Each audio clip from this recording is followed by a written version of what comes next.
Урматтуу төрайым, урматтуу депутаттар. Прокуратура органдарынан келген биякта кызматкерлерге кайрылам.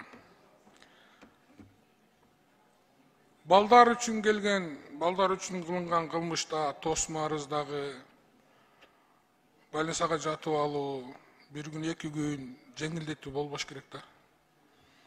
Керек болсо бул педофилдерди асыш керек. Коомдон муну жулуш керек да, жоготуш керек буларды. Бул эң жогорку жазаны да бериш керек да. Ошон үчүн сиздердин жана айткан дагы бир жолу карап койсоңуздар, не соразмерный деп атасыңар. Мен сиздерден өтүнөм, бир жолун табыш керек да, мына эң жогорку жазаны беришибиз керек. Сизден өтүнөм мен, ата катары өтүнөм. Сиз да энесиз. Анан мына өзүңүздөр ойлосоңуздар, ар бирибизде бала бар. Ушул балдарыбызды бирөө Кудай сактасын ушундай жаман акыбалга. Бала деген азыр акылы же акыл-эси жете элек өзүнө өзү жооп бере албайт да.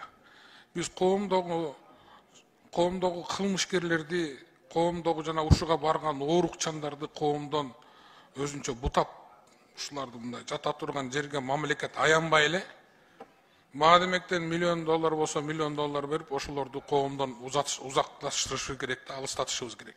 Мунун үчүн акчаны аябашыбыз керек. Бул коомдогу оору.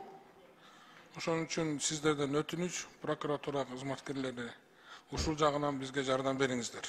Бул эң жогорку жазаны берели. Ошондо гана биз алдыда жылабыз деген ойдомун.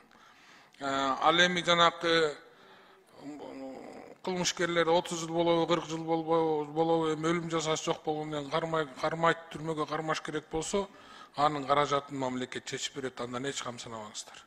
Рахмат. Мыйзамды колдойм.